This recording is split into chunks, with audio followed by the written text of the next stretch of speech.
Revolution. This is America's first sake podcast, and I am one of your intrepid hosts. My name is John Puma. I am from the Sake Notes, and I'm also the administrator over at the Internet Sake Discord, as well as Reddit's r/sake community.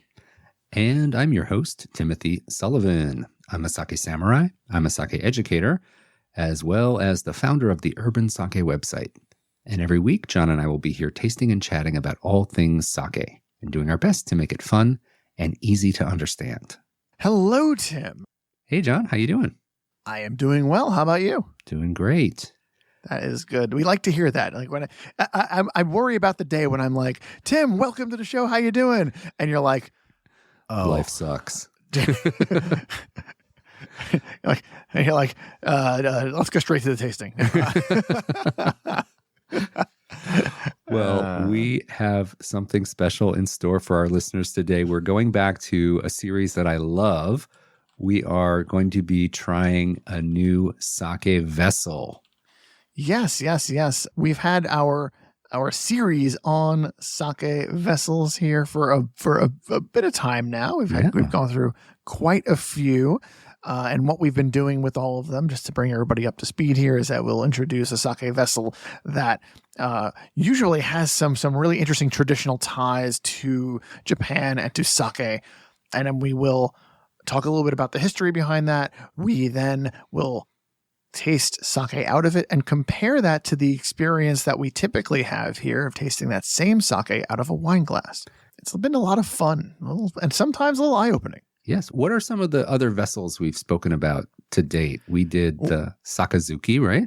Yes. We did. Yeah. Not a lot of sake in that one, Tim, I want to tell you. And somehow the saucer did not capture the aroma of the sake. What else do we have? We've always a fan favorite. We've had the masu. Oh, yes. The masu. That's always, I think that is, there's so much, I don't want to use the word baggage with the masu, but there kind of is a lot of baggage with the masu. A lot of people, they know a little bit about the masu, and so it was fun to be able to talk a lot about the masu. Yeah. And we did the Kikichoko, the snake eye. That's one with a lot of history and a lot of weight behind it, I want to say. Yeah. We talked about just like the concept of regular ochoko, just lots of, there's a lot out there. Yeah. But if you thought we reached the end of the vessel series, you are wrong. No, there's always more. There's always more. So what are we going to talk about today? Well, today we are going to be talking about the Kiriko. Kiriko. Yes, the Kiriko. Now, I'm gonna say something here really quickly. I'm going to get something out of the way. And that is, up until recently, I never owned my very own Kiriko. You don't say. Yeah, I do say, as a matter of fact. And I had seen them and I had drunk sake out of them at very nice bars in the past. But I'd never actually owned one. And that is until this past holiday when a very, very good friend, Timothy Sullivan, gifted a pair to my shell and I. Yes, you and I were talking in our planning sessions about upcoming episodes we want to do in the Vessel series. And you mentioned that you didn't have a Kiriko glass on hand. So I thought it would make a nice holiday gift. And so I hope you like it. And we're going to put it to the test today. We are. And in full disclosure, I have actually not had any sake out of this particular Kiriko yet. All right. This is the maiden voyage of the gift that you gave us. So I'm very excited to see how it's going to go. No pressure. No pressure. All right. Well, for our listeners, we should probably define what Kiriko is and a little bit about the history too. So Kiriko just means cut glass. So if you've ever had a lead crystal cut glass goblet in your hand, this is like the Japanese version of cut glass. But there are some differences and some very interesting history to Kiriko. The first thing we got to get out of the way is that Kiriko, even today, is viewed as a luxury good in Japan. Like these are not everyday drinking glasses. These are something that are, I think, reserved for really special occasions. Basically, you're not going to see them in every izakaya, right? No. It's something that I only see at generally higher end izakayas, I think, are where you're going to see this kind of thing. Yes. I just had a birthday dinner. Scott took me out to, I'm going to shout out Skimi Restaurant here in New York. They do a absolutely delicious 1 Michelin star kaiseki. And we got several different types of sake, and they served us sake in beautiful Kiriko cut lead crystal glasses. And it really adds to the experience and really makes you feel more elegant. And we've said in the Vessel series before that what you drink out of can affect the flavor and aroma, but also how you feel holding it. And I think it can enhance the whole experience. Yes. I think that in my history, when I've experienced these, it's been situations where they've had them up on the shelf and in my cases, they've allowed us to kind of like choose which one we wanted. They had a whole selection of them. It was very nice. I love that. Now, if you're listening and you're having a hard time picturing the Kiriko glasses, be sure to just hop over to sakerevolution.com, check out our show notes. We're going to have some great pictures of different Kiriko glasses. And you can see what John's drinking out of, what I'm drinking out of, and some very beautiful examples of this Kiriko cut glass. And John, I also wanted to give you a little bit of the history of Kiriko. We talked about the Sakazuki and the Masu and how they go back way, way deep into Japanese history. And the Kiriko is actually not that ancient a glass style. Tim, this is a reoccurring theme in our Vessel series. Is things that John thinks are ancient in some way or another are never or rarely quite as ancient as they seem. Yes, there was glass long ago imported from China centuries ago, but it was so rare and so expensive that really only the true elites of society would use it. The cut glass that we understand, cut crystal that we understand as modern cut glass, came to Japan with the initial trade with the West. And this really started to happen in the Edo period, which is 1603 to 1868. And really in the 19th century, Kiriko cut glass began to blossom in 2 areas of Japan. One is Edo, which is modern-day Tokyo. Right. And the other is Satsuma, the Satsuma region, which is modern-day Kagoshima. Both of these areas became production centers for this Kiriko cut glass. And things really took off in the Meiji period, which is 1868 to 1912. This is when the West had a really ramped-up presence in Japan. And this is when the production of the cut glass really took off and became an established thing that people recognized and really cherished and had a much wider distribution. Okay. So I mentioned there's 2 areas where this cut glass really emerged. Edo, which is modern-day Tokyo, and Satsuma, modern-day Kagoshima. And these 2 types of glass are differentiated. So you call it Edo Kiriko for cut glass from the Tokyo area, or Satsuma Kiriko for cut glass from the Kagoshima area. So they're going to have a regionality to them too. Oh, well, that's interesting. Yeah. That's very interesting. One interesting thing that I read was that when the first cut crystal glass, the first Edo Kiriko was made, it was actually clear in color. Oh. Yeah. So just literally cut glass. Just cut crystal, no other decoration than the cuts themselves. But in the late 1800s, early 1900s, influence from the West brought in the more modern and recognizable colors that we now associate with Kiriko cut sake glasses. And we have a representation of both of the primary colors. Your glass is a kind of this royal blue color, and my glass is like a ruby red color. The contrast is very interesting. You know, yours is quite red, and mine has a very, very lovely, very deep blue to it. Yeah. And just quickly, what is so indicative of Kiriko cut glass is that it's 2 layers of glass, the colors on the outside, clear glasses on the inside. And when you cut away at the color, you expose clear glass beneath that. And that's how you create the design, is contrasting the color, either ruby red or royal blue in your case, and the clear glass. So you make the designs by basically cutting away the color and exposing clear glass beneath that. It's really beautiful and can get super ornate, right? Yeah, yeah. It's like diamond shapes. Yeah. The blue color is only on the center 4 of each set. It looks great. It looks really nice. Yeah. And your shape is more of a larger cup, right? Right. Whereas yours looks a little bit more like almost like a tulip glass. Yeah, or like a larger shot glass kind of shape. Sure. Yeah. It doesn't flare out as much as a tulip does, but yeah. But there's a subtle and mine has it too, like where you get to the top, it kind of like blooms a little bit to kind of let that aroma out. Yeah, there's a little curved edge to the top. I think it helps the sake to roll on the palate very easily and helps the aroma get out to your nose. Love that. So they're very beautiful. Primarily, the colors you see are royal blue and this ruby red. And they have all these intricate cut designs. And there were pages and pages you can find online that describe the names and the meanings of all the different cuts. And we're not going to get into that on the show today. Oh, we could do a 2-hour show about this, right? Yeah, yours has that beautiful kind of diamond-shaped pattern. Mine has, I think, a pattern that represents rice plants, or it has like a palm frond kind of look to it. And yours is very ornate. Yeah.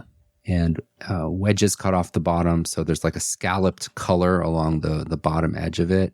It's really beautiful, solid red along the top, the lip of the glass.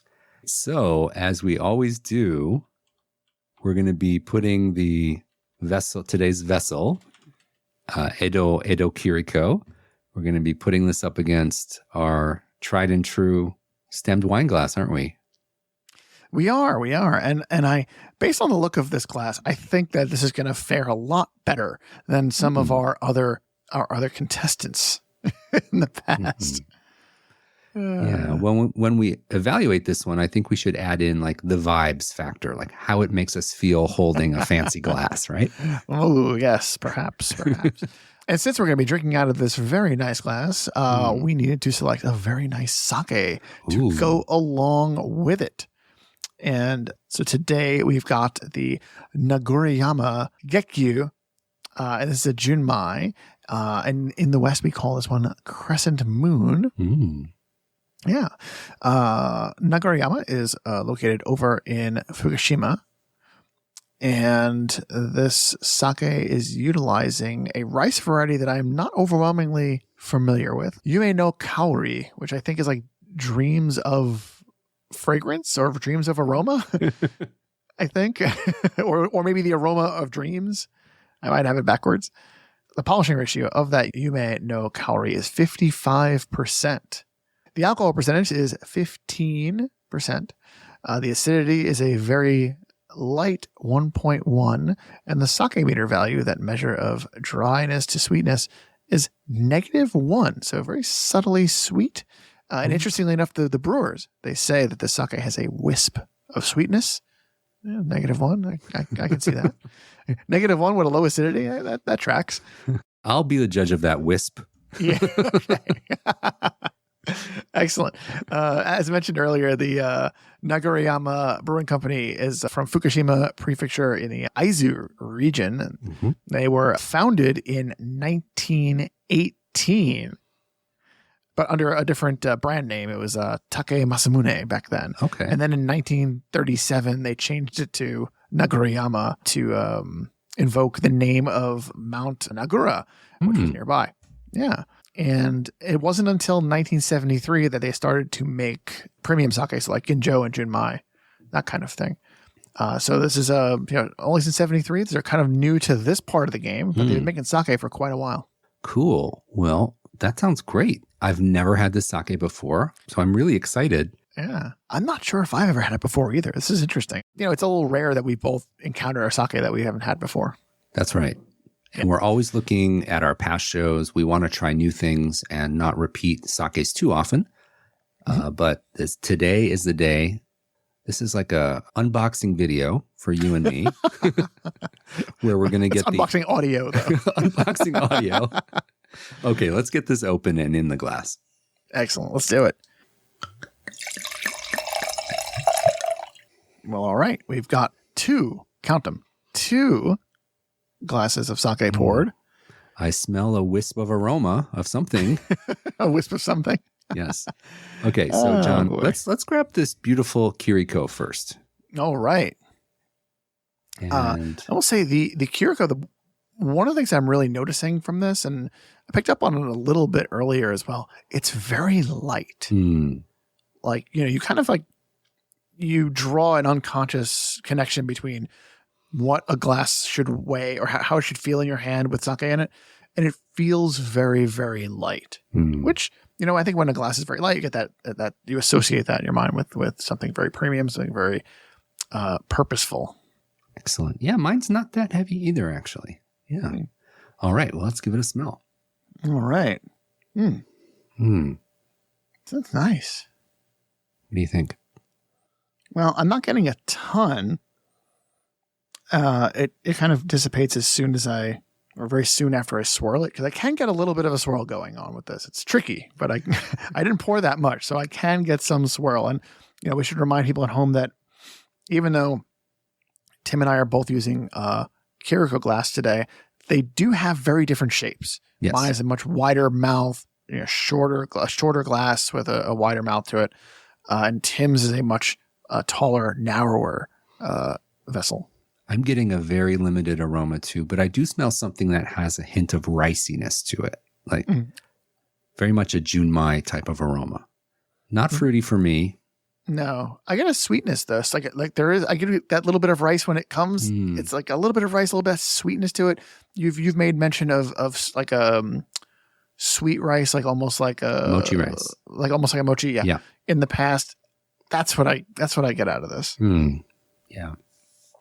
If you wanted to extend it a little more, I think I get a little hint of like a marshmallow as well.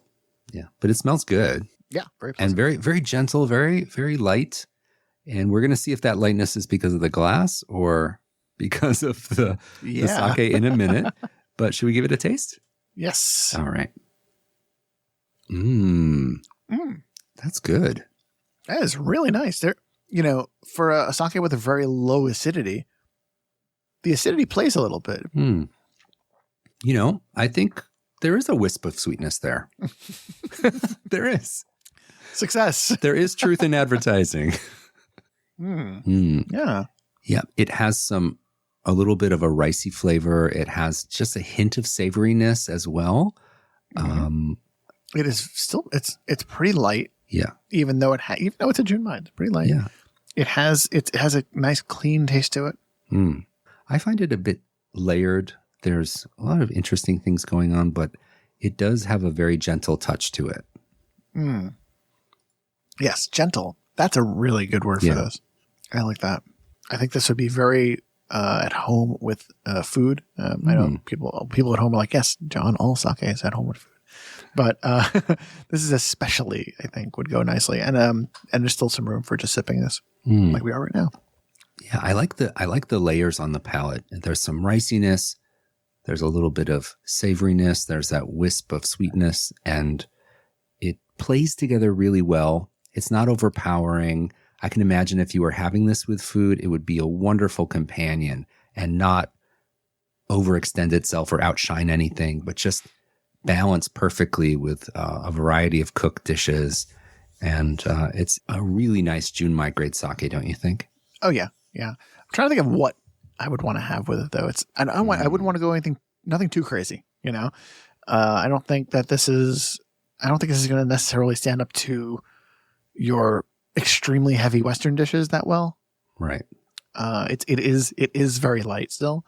So I'm gonna go back to our tried and true. I want yakitori with this. Oh, I have something similar that I'm thinking of. What are you thinking of? Oyakodon. Okay. Do you know oyakodon? It's like I do. Chicken and eggs over rice. Mm-hmm. It's like in the same flavor family as yakitori. Yes, I see oyakudon at different. I've definitely seen that on menu at yakitori places as well. For sure. Yeah, I mean they've got the chicken already, and we can make a joke about the egg. Which came first, John? Eggs. Oh, you see, you can reference the joke without making it. I think. Impossible. All right. Clearly. Anyway, we've got the other one of our vessels today. We got to be fair. We got to try both. Yeah, we're going to do this fair. So now I've got my wine glass, and I'm very curious to see what's going to happen when I go for the aroma first. So let's do it, Tim. I'm giving an aggressive swirl. Oh my gosh, it's very different. It's so much more. Right? Yeah. Yeah. Oh my gosh. It almost smells like a different sake. It's amazing. Don't you agree? I'm still getting a lot of the riciness, but some of that sweetness is kind of not present. I'm getting a lot less of it. You're getting more. For me, the aroma of something candied kind of rises up a little bit more. I mentioned like there was maybe a wisp of some marshmallow aroma on the Kiriko glass. Here, I'm getting more concentrated sweetness and a little bit more of that marshmallow candied impression. I'm getting a little anise. Anise. Oh. Yeah. Yeah, that's that the riciness is still there. I felt the sweetness was a little bit reduced, and then that bit of that like almost mintiness that for me I'm referring to as anise. It's just the thing that's popping into my head the most. Yeah, I think I would refer to what you're describing is like an herbaceous quality. Yes. Herbal. Totally. But you do agree with me that the intensity of the aroma comes across stronger in the wine glass, right? Absolutely. Okay. I think I mentioned when I was sniffing this out of the Kiriko, it was very much like I would get like a tiny wisp of aroma and then it's just gone. And if I swirl a little bit, or try to swirl a little bit without spilling anything, I get a little bit and then it's gone.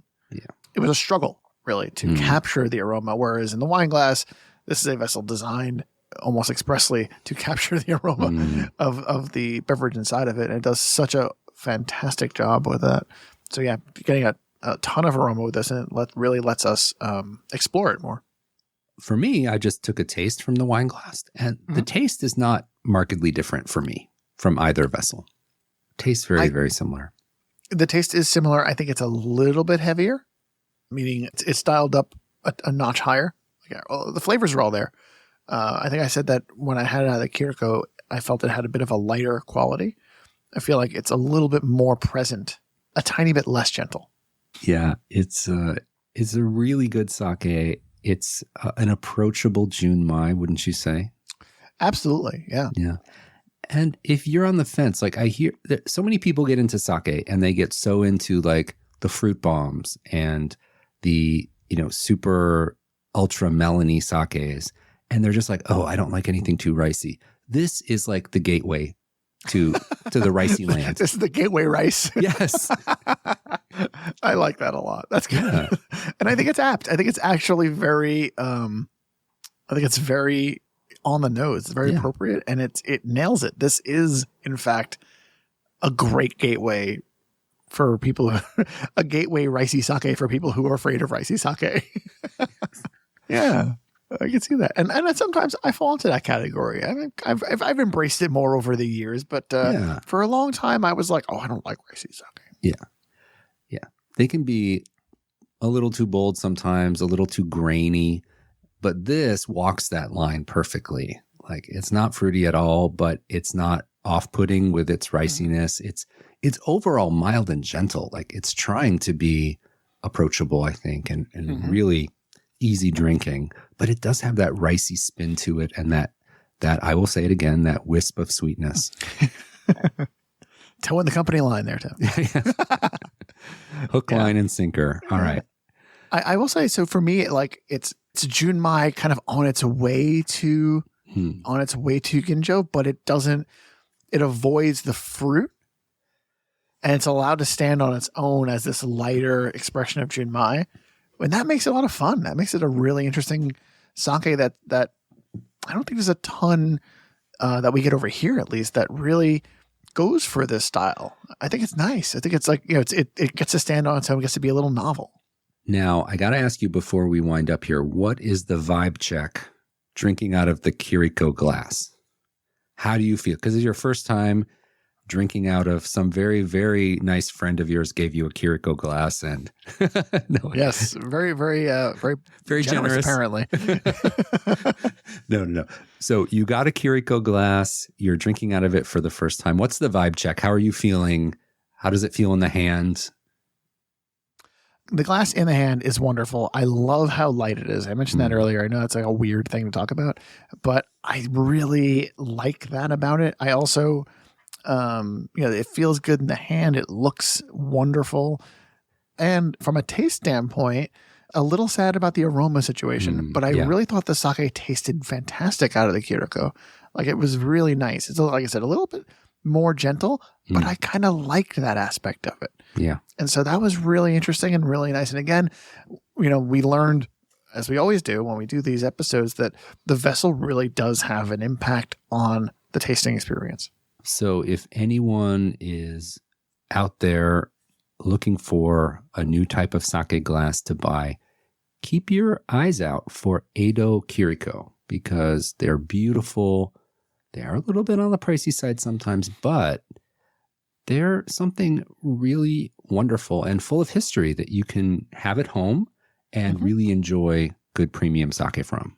Well, Tim, thank you again for the wonderful gift. I just want to say that.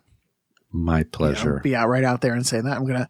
I'm going to enjoy a lot of sake out of this cup, I have a feeling. Now that I've used it at home, the doors are open. I can have this whenever I want. Well, John, it was so great to taste with you. Another vessel episode in the books. This is really fun, and I'm looking forward to the next vessel we're going to taste test.